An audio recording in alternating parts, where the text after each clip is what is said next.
If you use social media to grow a brand, earn an income, connect with an audience, you need to watch this video because in 2025, social media will change, and in this video, I'm going to tell you how. By the way, this video is sponsored by Storyblocks, more on them later. Okay, side note, I love these videos. I look forward to doing these videos every single year. Let's talk about some of the trends coming to social media in 2025. The very first one is going to be about the hooks. I'm calling this one, Hooks Are Getting Tricky. Not my best work in terms of titles, but that's okay. Did you notice that my intro for this video was like 10 to 15 seconds max? In addition to that, there were some visual cues appearing on the screen within the first few seconds of my video starting. That was not by accident, that was fully intentional. A lot of us have known that we have mere seconds to grab our audience's attention in our content for a while. The thing that's going to change next year is that the amount of time we have to grab people's attention is going to decrease. And I know that sounds ridiculous because you're thinking, what? I already only have a few seconds. How could I possibly have even less time?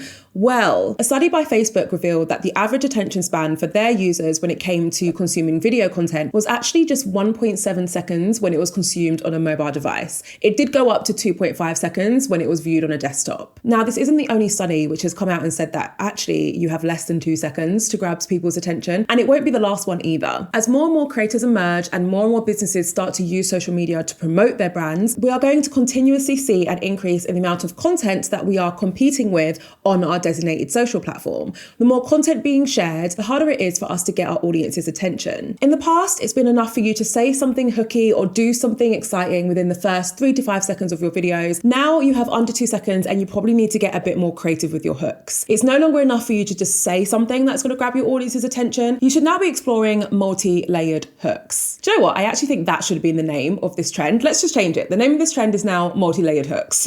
Now, I know that probably sounds so complex, but a multi-layered hook is essentially one which has an audio component, so you're saying something or there's a noise that captures your audience's attention, a visual component, so something happens on the screen, maybe you sit down before you start talking, and also a text component. So that's when text appears on the screen that grabs your audience's attention. As I've said already, the days of us just being able to use one of those elements as our hook are slowly dying out, and we actually need to start getting a lot more creative. Also, a little bonus prediction from me, as with most things, the better we get at these hooks, especially the multi-layered hooks, the greater the chance that people start to get a little bit annoyed with them. Do you guys remember when people used to do the stop scrolling thing? Like you'd be scrolling on TikTok and then someone's video would pop up and it'd be like, stop scrolling. People hate that now. I'm included. I cannot stand that hook, right? But at one point that worked and that was popular. So this is all to say, try and keep your hooks authentic to yourself and your personality, but also mix it up so that you're not doing the same thing every single time, because there is a chance that your audience will get annoyed with you. My next trend, this one's called long form is making a comeback. You might be wondering, Jade, did long form video content ever go away?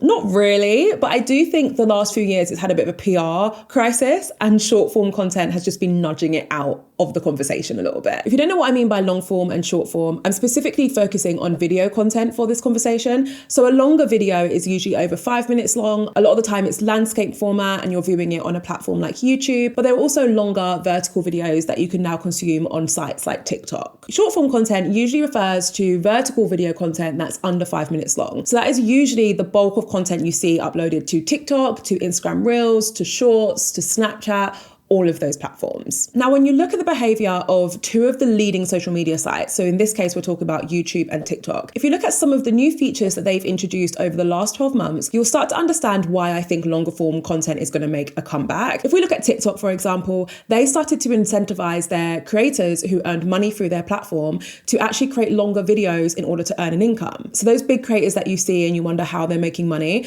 a lot of the time it's because they're part of TikTok's creator fund. And when you're part of that fund, in order for you to earn money from your videos actually need to be more than a minute long. When they introduced this, they saw a huge spike in the amount of longer form content being shared on their platform. And then they started to experiment with other features like 10-minute uploads. Does anyone remember when they did the 30-minute uploads, which some people still have access to? They were encouraging landscape uploads so that you could upload a landscape video, turn your phone and view it so it takes up the whole screen, right? So if you look at those new features in isolation, you'd be like, oh, okay, yeah, maybe social media platforms are trying to focus on long form content a little bit more. But when you pair that with the changes coming to YouTube, you'll realize why I put this down as a trend. YouTube are making a ton of updates to their TV app because they've realized that a lot of people consume YouTube content on TV. In fact, they recently overtook Netflix when it came to content viewed on a TV device. Isn't that insane? Like, that's how many people are watching longer form videos on TV, which have been uploaded to YouTube. So they're making these updates to the TV app from a creator's perspective, but also from a viewer's perspective, in hopes to encourage more people to watch longer form, high quality content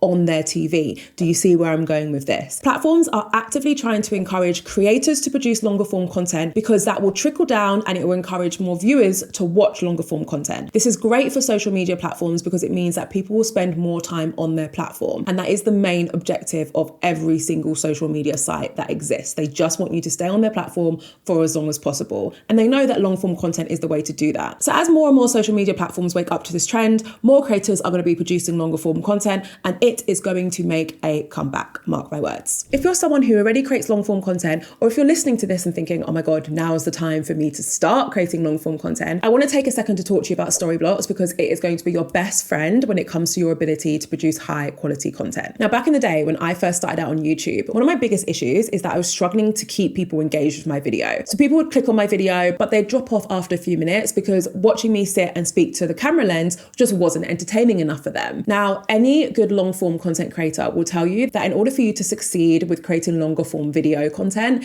you need to make sure that you're keeping your audience engaged. And one of the best ways for you to do this is to add high quality audio, visuals, sound effects, special effects to your video content. And when you join Storyblocks, you will get access to thousands of assets which will allow you to do so. Storyblocks is a stock media subscription service which provides creators like you and I access to unlimited royalty-free assets. Now, when you join Storyblocks, you get access to all of these assets at one monthly subscription cost. Now, this is important because you don't want to be roped into pay per clip pricing, which is essentially when you pay per asset you use. Instead, as a creator or a business owner, it's very valuable to have unlimited access to all of the assets that you need in order to bring your video content to life at a predictable monthly cost. Storyblocks keeps you legally covered with clear-cut licensing rights so that you can focus on creating and not double checking whether you're actually able to use all of the amazing assets that you're using. We've all been there before. You won't need to worry about that when you're using Storyblocks. And in addition to that, it's really easy to use. For example, if you use Premiere Pro or After Effects to edit your videos, you can actually get access to Storyblocks' entire asset library directly in your editing platform when you use the Storyblocks plugin for Adobe Creative Cloud. They also have this really cool smart audio recommendation system, which suggests audio to go along with any videos that you've selected. So to get started with unlimited stock media downloads at one set price, head to storyblocks.com/Jade Beason, or of course you can click the link in my description. Okay, next trend. This one I'm calling the rise of the micro communities. Basically, I predict, in addition to loads of other people, this isn't just me, that social media is going to shift from these large impersonal networks and essentially like broadcasting channels to niche micro communities where you're connecting with people on a far more personal level. Let me explain why I think this. As always, to come up with these trends, I have to analyze how social media companies have been behaving for the past 6 to 12 months, because that provides such insight into how they think social media is going to change in the future. At the end of the day, they're the ones who've got all the data, so I'm inclined to believe them, right? If we look at Instagram first, they have been releasing new features which have been designed to encourage private sharing for a while now.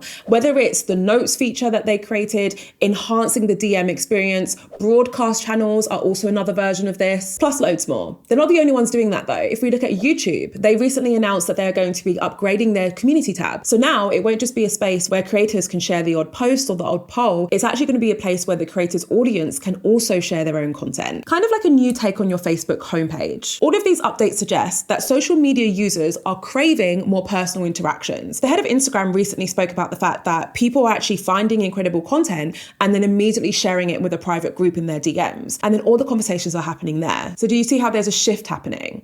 If you're wondering how you can make the most of this shift, start thinking about your community building strategy. Like, that's the thing that you really want to focus on. And I don't just mean jump into using all these new features without giving it some thought. I just want you to start by thinking about your relationship with your community and whether you're currently fostering enough conversations with them. That's like the first starting point. Okay, let's move on to the next trend. This one I'm calling zero-click content. This is not a name that I came up with, unfortunately, because I think it's a really good name. It's one that I've just seen around, so I cannot take credit. Also, to make matters worse than the fact that I stole this headline, it's not even the most relevant one, because we're not just talking about zero-click content, we're also talking about minimal click content, but it doesn't quite have the same ring to it. What this trend is referring to is the rise in automation tools such as ManyChat, which allow you to automate things like sending links to people via their DMs. It's also referring to the increase in content which has all of the value in the post itself. Let's break it down. So if we start by talking about the automation side, I mentioned a company called ManyChat, who, by the way, I have worked with in the past, but this is not sponsored by them. ManyChat is a tool which allows creators to automatically DM or message their audience. So you know when you're scrolling and you see a creator say something like, hey, I just found this amazing new light, comment the word light if you want me to send you a link to it. So you comment the word like, and then within seconds you get a message from them which has the link to buy the light. You might be wondering, how are they doing that so quickly? Well, it's because they're using an automation. But then you might wonder, how is that even allowed? Because Instagram have historically not allowed any form of automation tools to be approved by their platform. ManyChat is the first automation tool, or at least that I'm aware of, which actually got approved by Instagram, which means that creators like you and I are free to use it. Now, the rise of ManyChat has massively impacted the effectiveness of things like a link in bio. People are now saying that the link in bio is dead, that if you're asking people to click on your link in bio to get something from you, the chances of them doing that are actually super low, versus this minimal click option where people only need to leave a comment to get a link sent directly to their DM box. It feels a lot more personal and it actually drives far better results for the creator. Now, the other side of this trend is like the zero click trend. And this is basically the rise of creators producing content that provides all of its value in the content alone. So the whole video teaches you how to do something. The caption answers your questions. You don't need to click anywhere else. You can get everything you need from just consuming that post. Sorry, I just realized my water bottle. Oh, I just realized my water bottle was in the shot, soz. This is actually a big change in behavior from a creator's perspective. Previously, creators would share a bit of value and then ask you to click somewhere else to get the rest. Or maybe they'd create a series. So if you wanted to get all of the value or like the whole story of something, you had to watch 10 consecutive videos in a row. We're moving to a space where that is no longer going to be the norm. And actually all the value that a person can get, they'll get from that one singular post. So I hope that makes sense. Let's move on to the next trend. This one I'm calling multi-format content. And this is one that I'm very excited by. I predict that it's going to become cool again to share photos, carousels, videos, and everything else. I'm basically predicting that the days of everyone being told to only share video content are slowly coming to an end. I think this because platforms like Instagram have made tweaks to their algorithm to give photos and carousels a better chance of performing well, but also other platforms are diversifying their content formats. On TikTok, you can upload carousels. On LinkedIn, you can upload short form vertical videos. Mark my word, guys, uploading content which is different formats, photos and videos and carousels, short form, long form, is making a comeback. And I'm all here for it. Bring on some content diversity, she says, as a long form video content creator.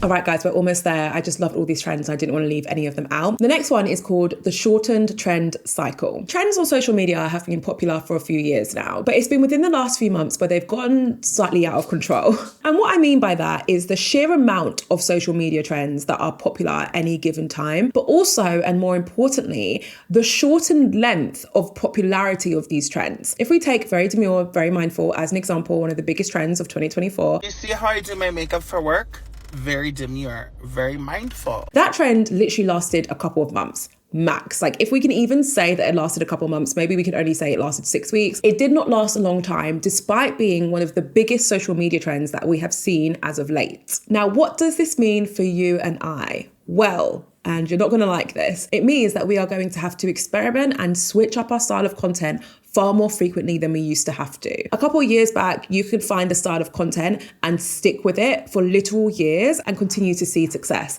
That is simply not the case anymore. This is supported by a social media trend reported by Hootsuite. They said that in 2025, more organizations will step outside their creative comfort zone and test content which pushes beyond their brand guidelines to capture and delight audiences. What that's basically saying is that brands and creators alike are starting to experiment with the content they're creating and are beginning to focus on creating fresh, relevant content. Because the trend cycle is so short, in order to create content that's fresh and relevant, you do need to be switching up your content fairly regularly. If you're worried about how you're going to do this, one of the best ways, and again, you might not like this, is to be on the platform. You need to be a viewer of the platform to be a good creator on the platform. Spend some time on a daily basis consuming what's working, and that will give you a clear indication as to whether or not you need to mix things up. Okay, this next trend I put towards the back because, let's face it, it's to do with AI, and I feel like I speak about AI all the time, and you're probably watching this thinking, I never hear you talk about AI. It feels like I talk about it all the time. This is not just a trend of like, oh my God, people are going to start to use AI. No, this trend is actually titled more creativity, in brackets, triggered by AI. So we all know that creators and businesses have been experimenting with AI tools for the past year or so. Great. The way in which the adoption of these tools is going to impact social media in 2025 is that it's going to make social media a far more creative place. Think about it this way. We've all been equipped with tools that can make our most creative, wildest content idea a reality. We have been given that power over the last 12 months. So what that means is that existing creators are getting more creative with their content. It also means that more creators and businesses are entering the content world, because in addition to these AI tools making it easier for us to be creative, they're also making it easier for us to create, full stop. The easier it is for us to create, the lower the barriers of entry to actually share content on social media, and therefore the more people who will be doing so. You're following me? So what this all basically means is that things are about to get a lot more creative. And if we don't start to become more creative, we might end up falling behind ever so slightly. Last but not least, I'm so proud of you for making it this far. This last trend is about social commerce. I'm pretty sure this is one of my trends for 2024. And that doesn't mean that my trend prediction was wrong. It was definitely correct. It just means that there's even more to come in 2025. Social commerce is essentially your ability to sell something through social media or buy something through social media. TikTok Shop is the crowning jewel of social commerce. In specific markets, creators are able to sell products and tag them directly onto their TikTok content. And then the audience are able to purchase these products seamlessly with literally a couple of clicks, right? Now, social commerce is not new. Instagram have had various shopping features